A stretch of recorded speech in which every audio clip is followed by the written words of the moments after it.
Okay guys, first video on the channel. Now, why another YouTube channel in which someone shows you how he does repair his cars, renovate an old building, an old flat, and so on? Why an additional channel? I mean, I do all these things, which will show you. I do it by myself, and mostly by myself. And I would also say I am basically self-taught. Not really. All the work which you will see in this first video is probably something I've been taught by other guys, and I started learning it as a kid. And the reason why I want to bring out content is I see there are so many companies struggling to find people who go into construction. So many people nowadays don't know how to do things by themselves, how to, say, renovate their house and so on. And the thing is, as you can see now, just a bit by moving around, what I'm currently doing, I'm renovating an old flat. This is at my parents' house, and this is a small flat around of 50 square meters. And yeah, I should have started filming all this stuff at when I started doing this, which was around 4 or 5 months ago. But I decided, okay, I will start now and guide you through the steps. What I do every day, we'll film it so you can follow me on that, on the progress, and maybe you learn also something. This is for me the most important thing, that people look at the videos and that they learn something. And you will see as time goes on, a lot of people say, I cannot do this kind of job, I don't know how to do it, and so on, which I totally get. It's like I said, a lot of companies are struggling to find new people, especially outside of the companies. A lot of kids nowadays grow up, they never learn how to work physically because times have just changed. When you look at the generation of my parents, all of them basically knew at least to do some work around the house. And yeah, times have changed, and in this context, at least it's my opinion, not to the better but to the worse. So yeah, the knowledge should not be forgotten, it should be spread. And this is why I think YouTube is great for doing that. And what I will show you around a bit to see what I've done so far, and then I will continue to look at what I will do today. And today is a Saturday, it should be my day off, it's not. Maybe I will also work tomorrow on a Sunday, but that's it. I work 40 hours in a job during the week, and I do all this stuff in my free time, and I enjoy it a lot, because I can see the progress of my work and my time every day. And for me, this is so much fun. A lot of people don't understand this, but yeah, it's dirty. It's sometimes also hard labor, but the most important thing, it is honest labor. That's why I enjoy it so much. And now I will tour you a bit of this current project. So this is the entrance of the flat. I mean, this door is, we changed this door around 15 years ago, something when we did the outside walls of the house. But this flat, basically the house itself was built in 1900, so it's now more than 120 years old. And so the flat, which I will show you now, is a separate flat in the house, which I later on want to rent out again. And so far, what did I do so far? Now, as you can see, you see here in almost every room, there is the kitchen. Through this door, there is a kitchen, which I haven't touched yet. I moved all the things which were here, and I couldn't get rid of them. At this moment, I moved them to the kitchen, so I have here more time to work around. And as you can see, what I did in the other rooms, there are 3 rooms. So this would be the entrance. Then there used to be a wall with a door, and where you see the copper pipings down in the back, this is where the bathroom, the old bathroom was. And then there is another small, 2 small rooms here, a living room, and this is what used to be the sleeping room, now full of my tools and all of that stuff. And yeah, as you can see, what I did, I chiseled away all the old plaster from the walls, which basically at some walls we had, when we already did some minor renovations in the, say 10 years ago, 15 years ago. So at some walls there was already new plaster on, but on most of the walls there was still this old plaster.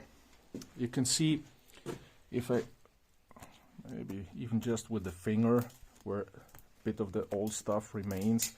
You see, guys, this is what happens here in an old house. So I don't know what material they used back in the day, but you drill a hole into the wall, you want to fix something, and you see pieces like that fall off the brick and off the plaster.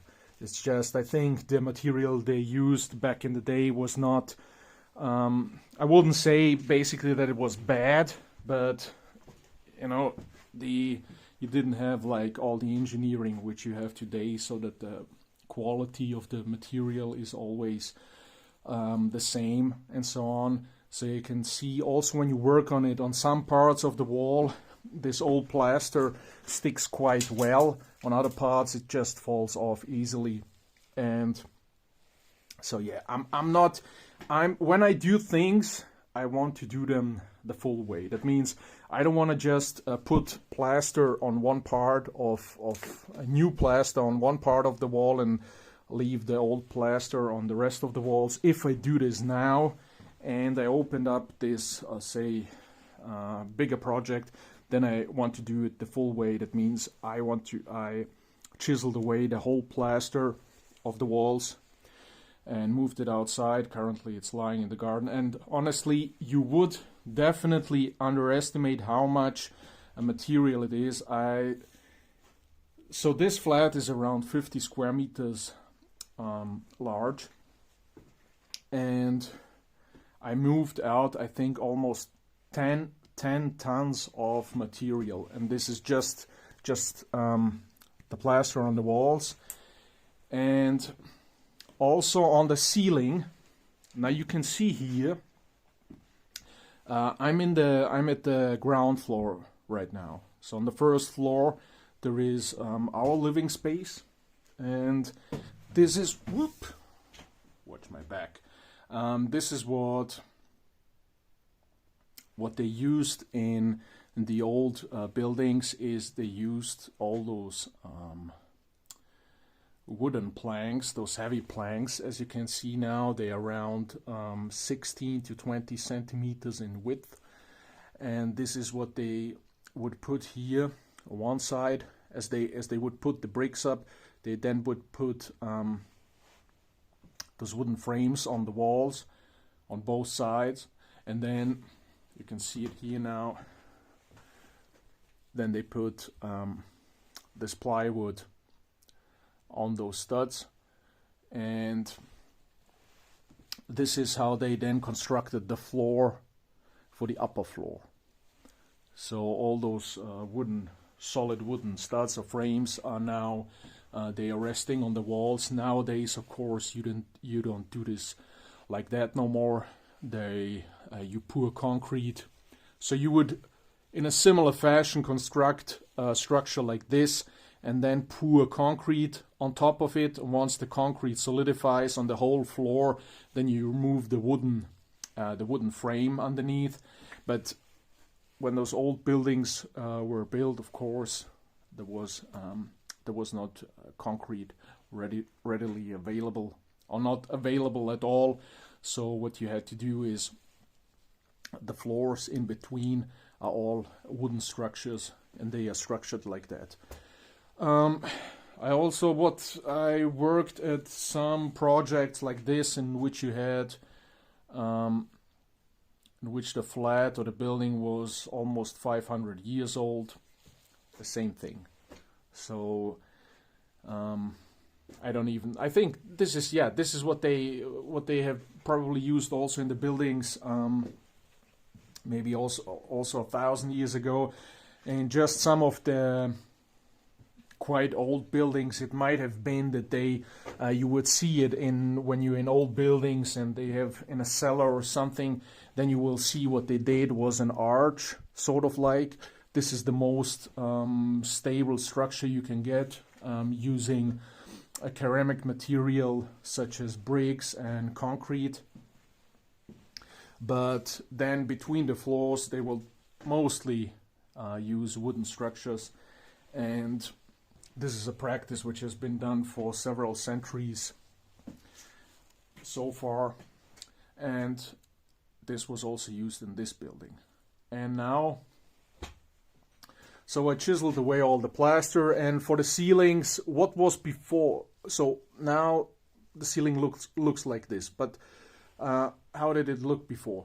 So there was plywood like this, but lengthwise it was nailed on all those studs here, so that it is completely covered. And then what they also would do, they would take straw, so literally straw which you use, which you feed to cattle.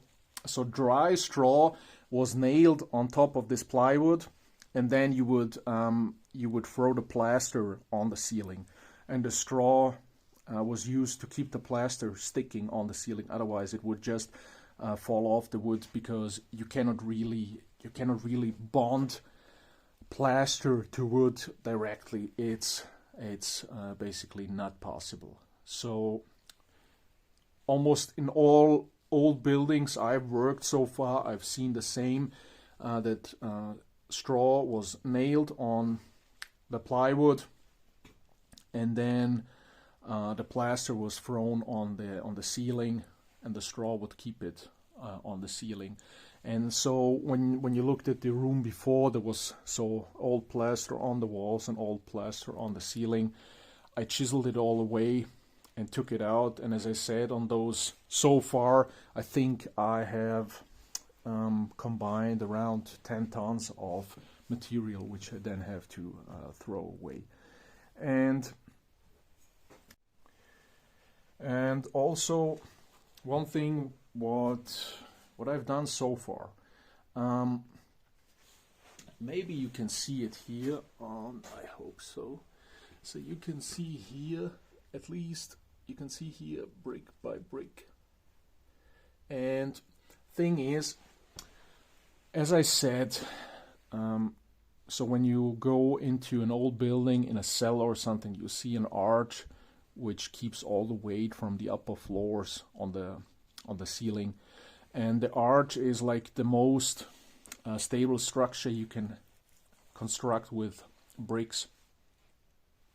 So also, now that there is a first floor above, that means also the wall continues here up to the first floor. So there is weight on this structure. So how do you keep the weight from not falling down?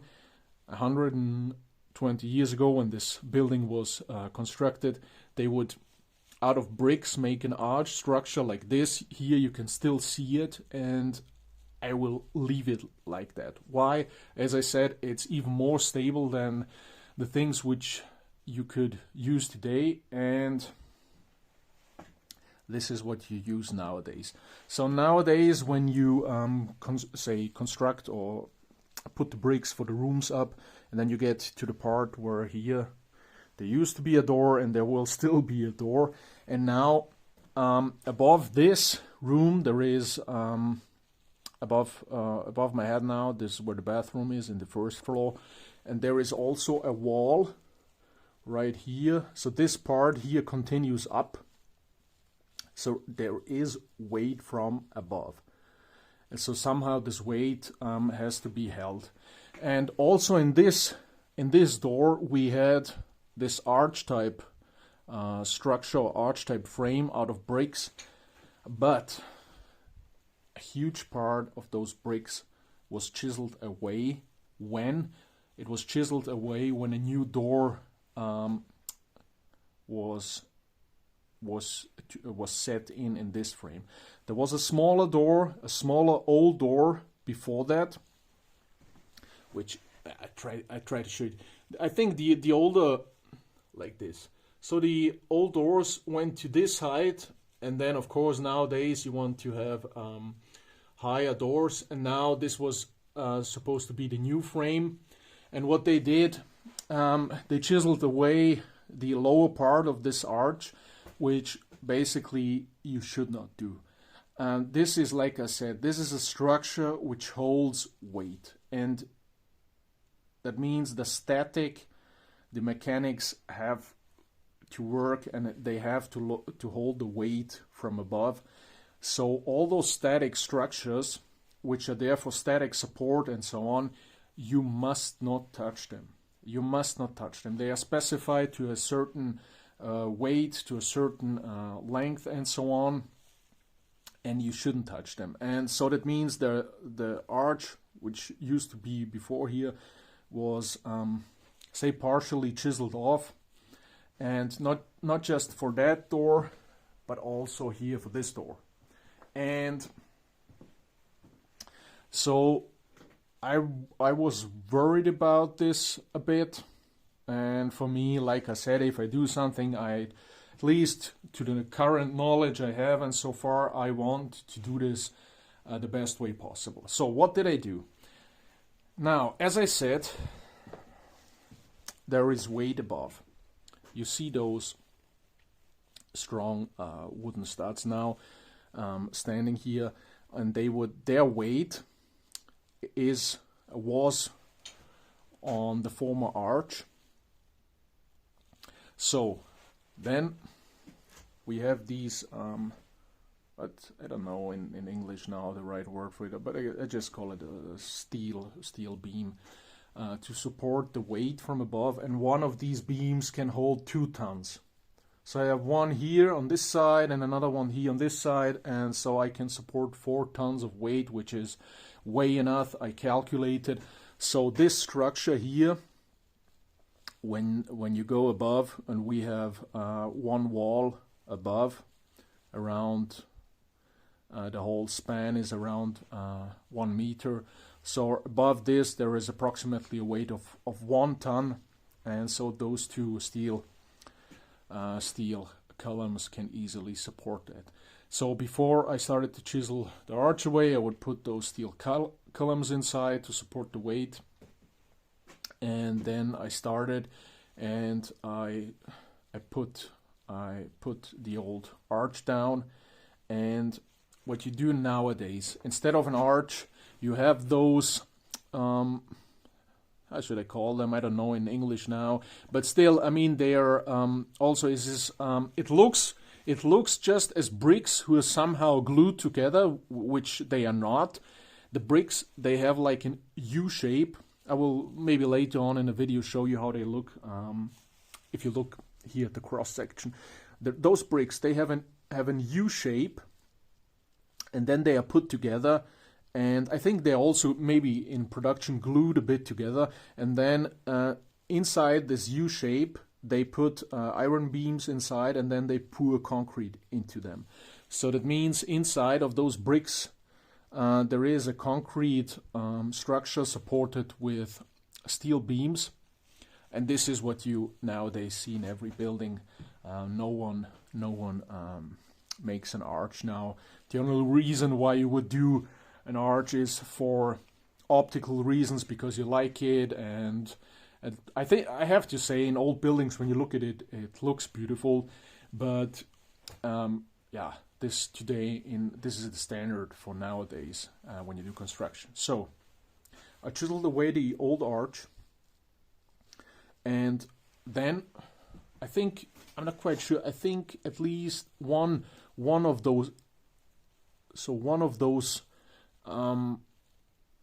support beams can hold, I think, I have to look it up again, but I think almost 1.5 tons.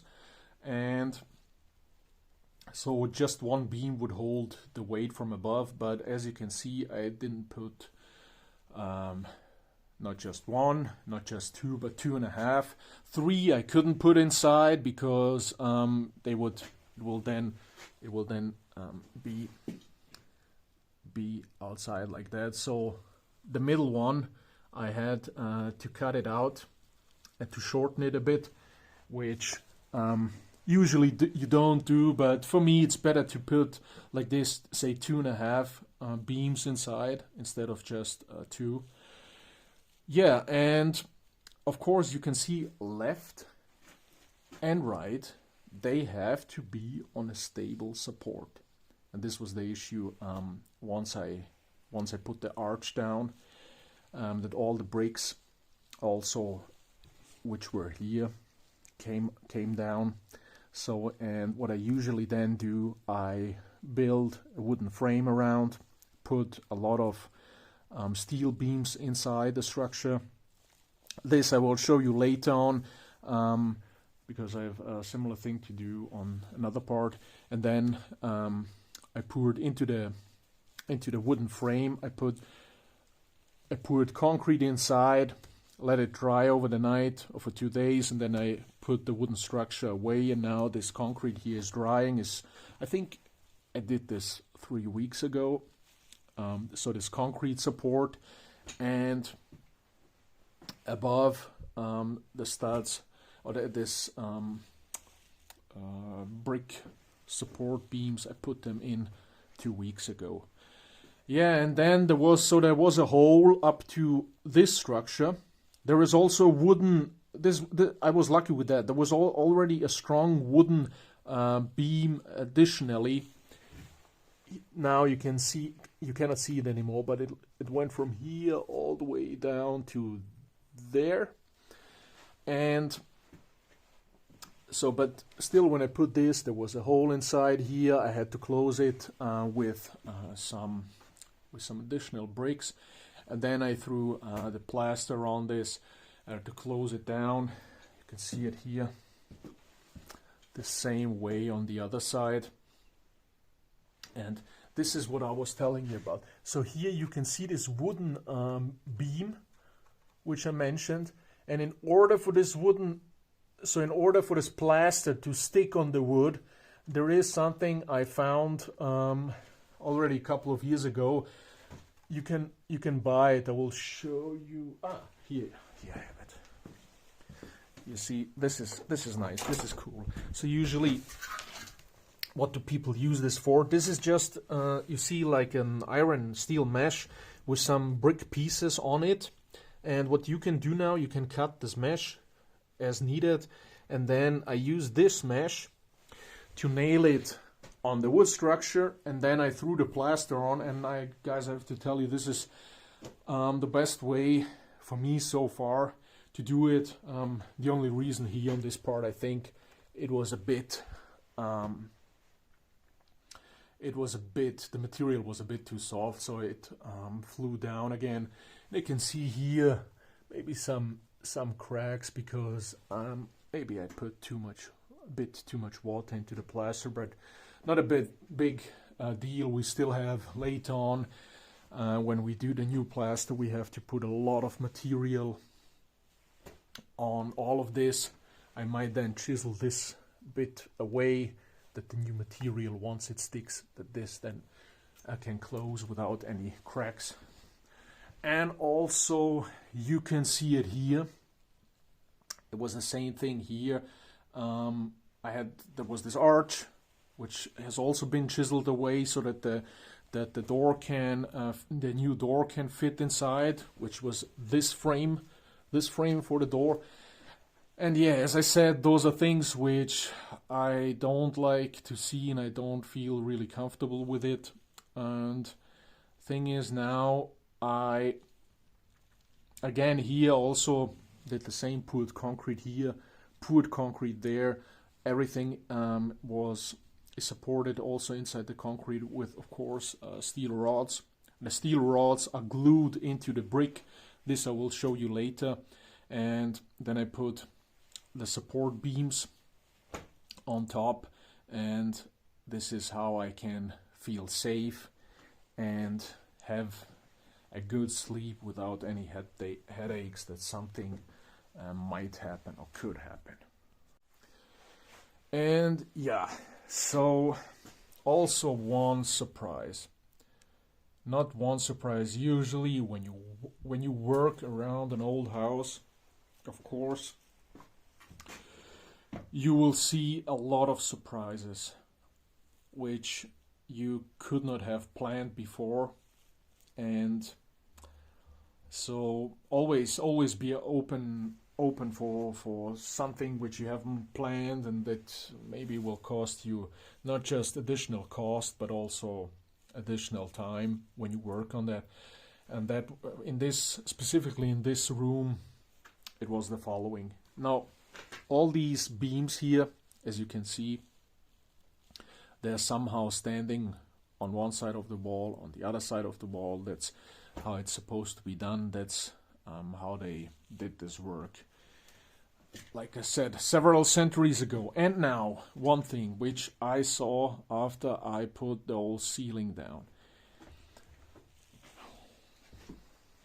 As you can see here, there is a steel beam going from one part, also sitting on that side of the wall, on the other side of the wall. Why? Because there is a wall lying on that steel beam. It's not a full wall. It doesn't have the thickness like this wall. It's just one. You might see it here. So when you look, maybe. So the bricks, they go like that. That's the width of a brick.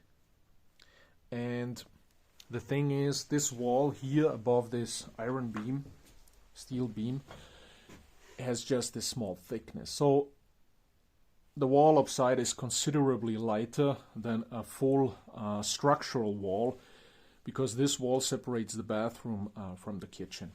So this is why they put this steel beam inside to support the weight from the wall above. And now this is something which turned my stomach over. Now you can see this wooden beam here. So this wooden beam sits inside of the steel beam, which is perfectly okay, perfectly fine. But as you can see, since the steel beam is only half the height of this wooden beam, only half of the wooden beam is carrying load. So you don't use the full capacity of the wooden beam, you're only using half of it. And then on that lies also this. It's hard to see maybe on the camera, but this beam is lying on that beam, also 50-50. And this is, now comes the thing which I really don't like. That means all the weight on this beam continues over there, and now this beam sits on that beam. You can see it maybe here when I go inside. You can see it here now. So here we have this gap. So this gap holds nothing. It's this upper structure, is this upper part, which is what carries the load. So there is a lot of weight on this beam and should be supported properly, which is not. Why? Because this beam is just lying here on one part of the wall and it does not continue on the other part of the wall. So what did they do? They just took an additional narrow beam. They took this narrow beam, which is lying on the wall on this side, but it's not lying on the wall on that side. So this beam is only supported on one side and this one also. And now comes the criminal activity. You might not see it here on the camera, but yeah, there's not enough light. But those two beams, all they are just connected with some strong nails with each other. And guys, honestly, this you cannot do it like that. The thing would have been, how do you do this properly? You should have placed this beam to go all the way on the other side of the wall, so just a single beam is supported as it should be, and then you can put the weight on that beam on the one which should have been all the way on the other side, and that's just not the case. So it's you can see it even here now. You see the cracks here. You see the cracks here, and you see the cracks here above. So, of course, what I did, I immediately when I saw this, I put this iron beam here for support, which is now holding the weight as it should. So there is now currently this is okay to stand here safely, so that nothing can happen. But as you can see, this is the surprises which you have in every old building, and you have to take care of that to see what you can do about this. And it happens so many times. Those just want to share the stories, and which I maybe saw. As you can see now, I have this. I witnessed a thing like that in say my own house, and the stories which I heard of so many people. You're in an old house, you start to demolish the ceiling or the walls, and all of a sudden some of the structure breaks loose and falls down. And yeah, what should I say? I mean, we have here weight of, say, probably there is nothing above here, so the kitchen is now empty, and so there is not a lot of weight on it, but still just the wood itself and so on. We have here a weight of a couple of 100 kilograms, and if this would eventually, those nails which connect the studs, if they break, or this wooden beam or stud would break, then if this crashes down, you would probably be dead. And or heavily injured, whatever. I don't want to think about this. So this is another thing. I want to do the things right, and right means safety goes first. So now what can we do about this? So as I said, this beam is holding weight, and it has to be supported properly.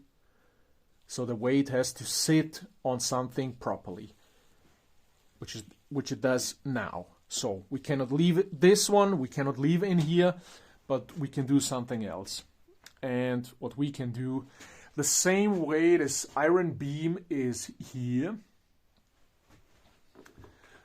and as I showed you, the same way this beam sits here inside of this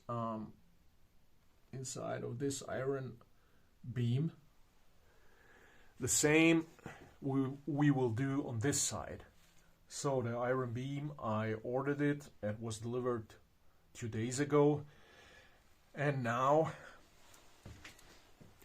you will see it. Then the iron beam has, when you look at it from the cross section, it has an H shape, like the letter H, and then we will put all this whole structure inside of this one H part of the iron beam, and then this weight can sit on that iron beam. That means what? I have to get rid of that beam and that one, and I cannot, what I will do, I will put an additional stud here besides that beam, support it with a structure like that, with a structural beam like that, and do a similar support over here, and support also that beam. So they are then all supported on that part, and then I can get rid of this one and the other one. And the thing is, how do I get then the steel beam inside? How do I get this inside? I get this inside from this part of the wall.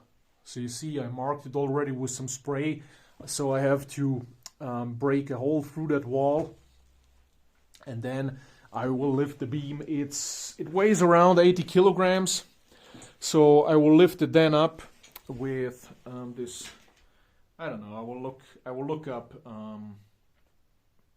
with, I think, chain lifter. I once heard it, that you may call it chain lifter. Yes, this can lift up to 1 ton. So I will build also a small structure to support the lifter, and then I can easily, without hurting my back and my nerves, I can lift the beam up, and then I have to slide it through this hole to the other side of the wall, and yeah, we will then look that this is all of that is done properly. And as I said, that I can stay rest assured for as long as I'm alive, that this structure will hold. And then additionally, I will not just put this iron beam inside. I have so many wooden structures also still lying around. I will then, where this beam was, put a new one, which goes from one side of the wall to the other, as it's supposed to be. So this is my plan for today, but I have some other issues. And as I said, I have some other issues. The thing is, honestly, when this is where the water supply from the house comes in. So this comes from the street, then goes through this, how do you call it? I call it water clock.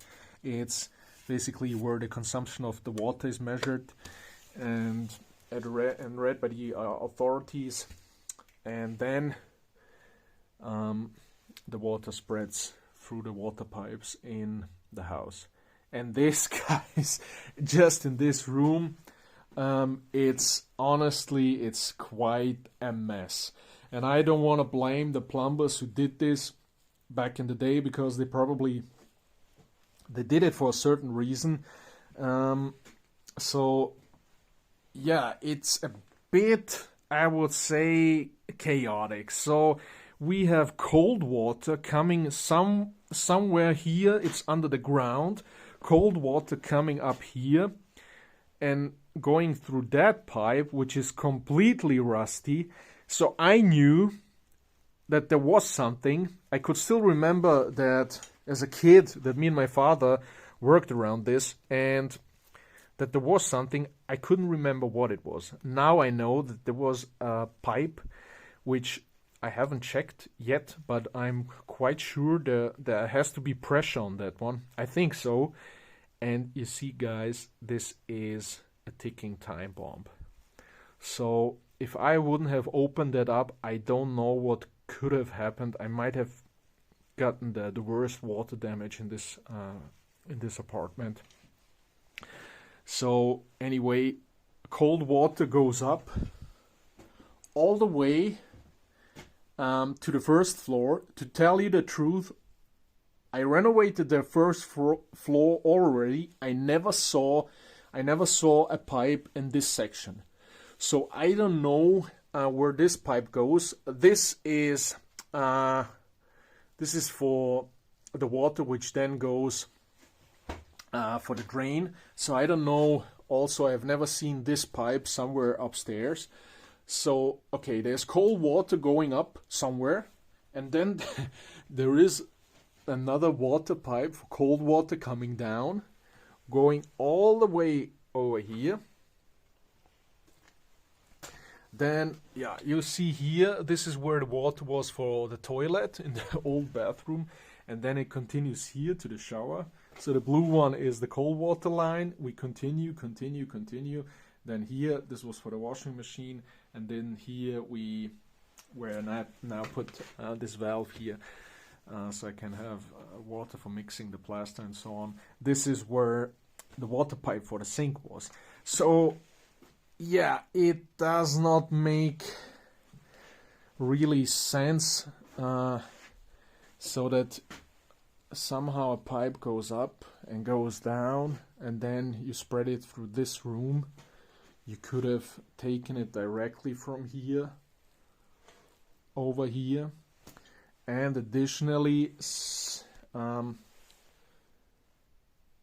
the other side of that wall there is the bathroom of the other apartment, and the piping and all that in this other apartment was done new.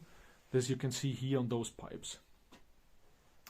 One additional thing is what material was used in the water pipes before. It was those are steel water pipes, zinc coated.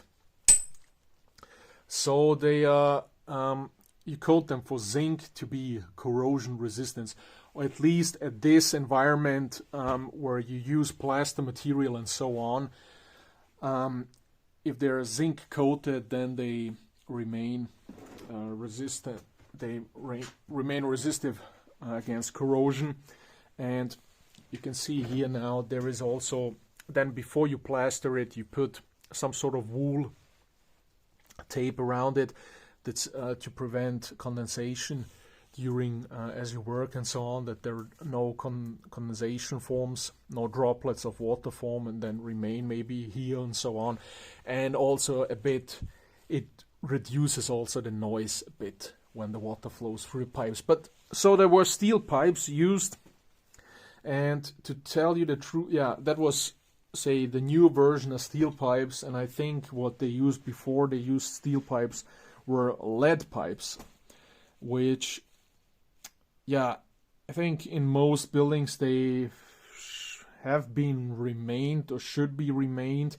I'm not, to tell you the truth, I'm not an expert at that. So I don't know how much of the lead is washed out into the water and comes into the body. I think it's not a lot, but still, when you use water, you use it every day, several times, and lead is, yeah, in its pure form, toxic for the human body and so on. And as I said, I don't know how much is from the lead pipes washed into the water, or this solutes into the water, and then you might get into your body by drinking it and so on. But yeah, the steel pipes, I think now, yeah, probably could be that they've been also already used. I don't know, maybe for maybe when this building was built, or when this bathroom was renovated for almost 40-50 years ago, then they put those steel pipes. And you can see they are usually, when I clean them, you can see they are usually in good shape. So yeah, I think taking the engineering into account they had back in the day, they would probably, so they made good quality for what they had. And nowadays, this I will show when I do the water piping, is nowadays what you do now, this is the red one, this is just an insulation, which is also, I would call like a foam insulation. This for to insulate that you have no high heat losses, and also a bit for, of course, also for the noise. And nowadays you use pipes which are made out of polymer. I won't talk now a lot about that. I will show you once I do the piping for the water. But in short, as you can see, so the pipes run through from the new bathroom over here into this old section. Then we have here some tricky piping around the whole this part, and maybe also in the first floor, which I didn't know about. I saw it once the plaster was off. So yeah, this will be interesting. And the thing is, I have to put this iron beam through there, and there's now this water pipe is in my way. So now I will check a bit what I can do about that one. And then we go to the next section.